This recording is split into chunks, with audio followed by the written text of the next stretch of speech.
Horoskopi ditor e premte 10 tetor 2025. Dashi, kjo nuk është periudha kur duhet t'i kushtoni shumë vëmendje gjendjes shpirtërore, përndryshe do të ndjeni të hutuar, nervoz dhe jashtë lojës. Ju duhet të mendoni për perspektivat e mira të jetës suaj në këtë periudhë të vitit. Situata astrologjike parashikon një ngadalësim të çështjeve ekonomike dhe të shitjeve. Do të dëshironi të braktisni disa punë, por akoma nuk mundeni. Hëna është në këtë shenjë dhe për këtë arsye ka pak më shumë forcë se zakonisht. Demi, ky fundviti duket se është fundviti i revolucionit. Ata që janë shumë të rinj mund të provojnë një rrugë jashtë vendit, ose në një qytet tjetër. Ata që kanë kaluar moshën 30 ose 40 vjeç dëshirojnë të përpiqen të vendosin disa pika të forta në jetën e tyre, edhe nga ana sentimentale. Binjakët, ju ende keni disa mendime në mendjen tuaj, por gjithmonë duhet të përpiqeni të jeni proaktiv dhe pozitiv. Synimi është të prekni pjesën më të bukur të shenjës, pra atë që lidhet me kuriozitetin dhe dëshirën për të shprehur veten, për të bërë gjëra të rëndësishme dhe për të marrë vëmendjen e të tjerëve. Nëse ju pëlqen dikush, brenda fundjavës së ardhshme do të keni një takim tepër të këndshëm. Gaforja, ju po punoni për të patur qetësi dhe ekuilibër, por është e vështirë për të arritur, sepse keni shumë njerëz rrotull. Kjo është arsyeja pse në jetën tënde vazhdimisht kërkon zgjidhje dhe pika marrëveshjeje, të cilat për momentin nuk mund të realizohen. Edhe në dashuri, në të vërtetë, ekziston mundësia që të lindin disa pyetje. Luani, në këtë fazë ndoshta keni një dëshirë të madhe për të hedhur poshtë gjithçka që nuk ju kënaq. Ju nuk i doni pjesën më të madhe të njerëzve, kështu që ose i doni njerëzit përreth jush, ose i largoni ata. Tani për tani, ju duhet të bëni disa zgjedhje sa i përket punës. Nëse disa rrugë nuk janë ndërprerë deri në fillim të dhjetorit, atëherë do të ndodhin në pranverë.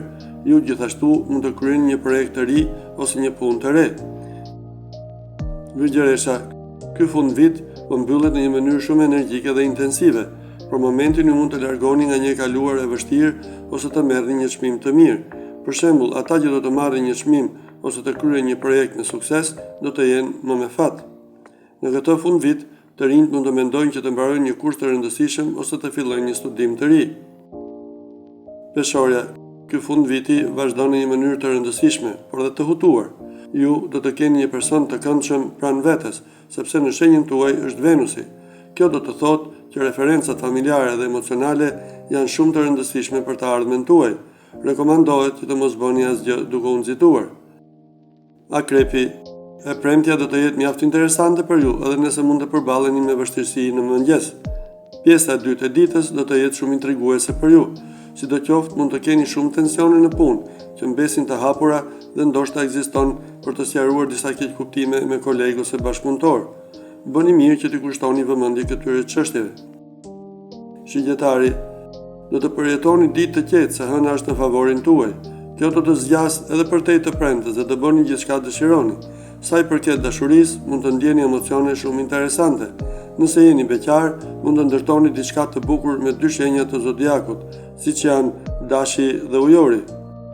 Briciapi, dita do të ketë pak tension sepse do të keni disa diskutime në shtëpi, por në fund ju jeni fituesi.